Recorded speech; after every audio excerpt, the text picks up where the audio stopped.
What's up, good people of YouTube? It's me, Chavez. I'm back with another MLB player prop video for you. Today is Saturday, August 12, 2023. As always, I hope this video finds you all doing well and in good spirits. We'll kick things off by recapping our plays from yesterday, and then we'll dive into the Prizepicks board because I have a total of 3 plays to break down for you today. So if all that sounds good, I encourage you to stick around, drop a like, sub up, and click the notification icon to get notified of all upcoming content and videos from me and the channel. And without further delay, let's get into those plays from yesterday. All right, so I went 1-1-1 yesterday, but you may have went 2-1 yesterday if you played the strikeout prop for Andrew Abbott. If you got it at 5, he definitely goes over that. If you got it at 5.5, he goes over that with 9 strikeouts on the day. I personally pivoted to his pitching outs and he pushed. So that was a push for me. Could have been a win for you. Hopefully it was a win for you. You played his strikeout prop at 5 before it got bumped. We talked about Corbin Carroll and Fernando Tatis yesterday. They combined to go over that hits, runs, and RBIs combo. They finished with 7 total hits, runs, and RBIs. And then we took the over on the fantasy points on Paul Goldschmidt. That was our lone loss on the day, and it just didn't work out. Goldie was in a good spot, had been on a nice little roll, nice little batter versus pitcher matchup for him. Just didn't get it done. So we finished 2-1 or 1-1 on the day, depending on what you played. But regardless, we move on to a new day with new plays. We are transitioning over to the Prizepicks board where we will break down 3 plays for today. All right, over on the Prizepicks board, I got 4 plays pulled up for you. We'll break down 3 of these, but here are 4 plays that I really do like and that I will be putting into my slips today. Real quick, if you all ever have any questions about any of the plays that I talk about in today's video, or you feel like there's not enough insight given for a particular player, definitely drop me a comment or just join the Discord. It's 100% free. DM me over there and ask me a question. Let me know, you know what's on your mind. If you just need to know what the hell I'm thinking about when I'm playing a certain player or why I'm on or off a certain player, we can get all that done over in the Discord. But definitely want to be able to shed as much information as I possibly can so that these plays make sense either for you or either for you to take the over on or to completely avoid altogether. So with that being said, if you got what you want, I wish you the best of luck. If you do want to stick around and listen to me break a few of these plays down, then go ahead and do that because we are about to get started. I tell you what, we are going to start off with a hitter fantasy score for Gunnar Henderson. I like the over on this one. We're heading over to props.cash so we can talk about it. Okay, on props.cash, we do not have a fantasy score filter, so we start off with hits, runs, and RBIs when we break down hitter fantasy scores. Today, Gunnar Henderson faces George Kirby, who he has 3 plate appearances against, only 1 double, and no homers, no RBIs, no big power like that coming from this matchup so far. Gunnar Henderson on the year, though, versus righties. Nice lefty versus righty matchup for him today. 16 homers, 20 total doubles and triples, and 34 singles. Kirby on the other side of this versus lefties, allowing a much higher batting average and I guess much more power. 10 homers, 15 doubles and triples, and 41 singles given up to lefties this season. Let's take a look at what Henderson has done over his last 10 away games. We can see that he's averaging 2.3 hits, runs, and RBIs over his last 10, 2.8 over his last 5. Most of that coming against the Toronto Blue Jays back on the 1st. Now, with a hitter fantasy score, keep in mind that production at the plate is only part of it, and we do want to factor in any sort of stolen base upside. Over his last 10 games, and I guess you can say 5 games, he does have 1 stolen base for us, so that's good for 5 points. 6 points to me seems a little too low. I understand that George Kirby is a good pitcher, but you can get the George Kirby. He is not untouchable.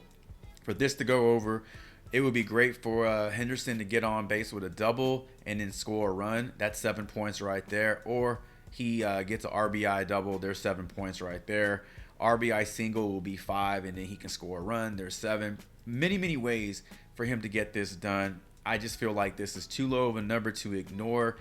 Has a good matchup. Nice lefty versus righty matchup with George Kirby. So for all that, with all that being said, we're going to roll with the over. Gunnar Henderson, 6 hitter fantasy score as our first play of the day. All right, for our second play of the day, let's talk about a hitter Let's talk about a hits, runs, and RBIs combo prop. Brian Reynolds, Ellie De La Cruz. I like the over on this one. We're going to head over to props.cash so we can break it down. All right, here we are over on props.cash. Let's take a look at Ellie De La Cruz over his last 5 games on the road, averaging a 1.6 hits, runs, and RBIs in those 5 games. No history versus Andre Jackson, but on the year versus righties, 269 batting average, 8 homers, 7 doubles, 3 triples, and 25 singles. Andre Jackson on the other side, very limited batters faced. So not even 100 batters faced so far this season, is allowing a higher batting average to righties. So giving up more contact and giving up more power. Only 4 homers. It's 3 more than what he gives up to lefties. But 4 homers, 2 doubles, and 7 singles allowed to right-handed batters. For this prop to go over, we need 2 and 2 from De La Cruz and 2 from Brian Reynolds. I really like this matchup for De La Cruz. We're not talking about fantasy points, so we don't have to factor in stolen bases or anything like that. We just need De La Cruz to get on base, either drive runs in or score a run himself. I think he can get it done. I think 2 for him is highly attainable. Now, let's flip over and look at Brian Reynolds today and his matchup versus Brandon Williamson. So Brian Reynolds over his last 5 home games, averaging 2.8 hits, runs, and RBIs.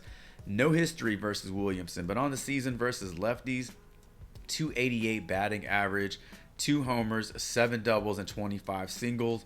Williamson on the other side, giving up equal batting average to both sides of the plate, but is allowing more power to righties, being that Reynolds is a switch hitting batter. I expect him to take his cuts from the right side of the plate, and that's where Brandon Williamson gives up the most power. So 13 homers, 17 doubles and triples, and 24 singles allowed to righties this season. Both of these guys are in good spots. Both of these guys have been hitting the ball, seeing the ball well as of late. Well enough for them to go over a 3.5 combined hits, runs, and RBI prop. So with all that being said, we're going to take the over 3.5 hits, runs, and RBIs for Brian Reynolds and Ellie De La Cruz, and that is going to be our second play of the day. All right, third and final play of the day. Let's talk about Mike Tauchman, 1.5 hits, runs, and RBIs. I like the over on this one. We're going to head over to props.cash and we'll break it down.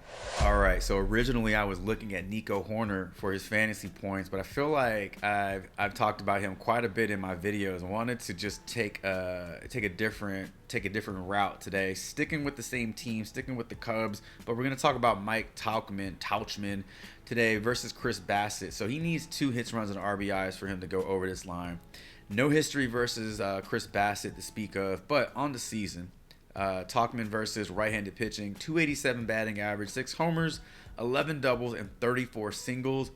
Chris Bassett versus lefties is allowing a much higher batting average and much more power. So 16 homers, 16 doubles and triples, 39 singles, and a 277 batting average.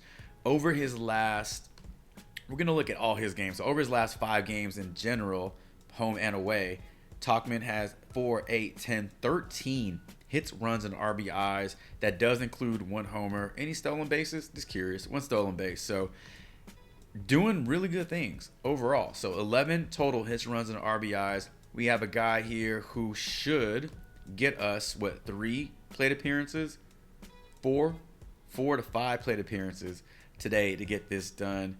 Go ahead, give me the over 1.5 hits, runs, and RBIs from Mike Tauchman as our third and final play of the day. All right, everybody, that's going to do it for today's video. Drop a comment below. Let me know what you like on the board as well as your thoughts on these plays. Thank you all so much for stopping by the channel, checking this video out. Best of luck to you all should you tail any of these plays, and until tomorrow's. Oh, actually, no video tomorrow. Only giving out plays in the Discord. Taking the day off. I'll be back on Monday. So until Monday's MLB player prop video, Chavez is out.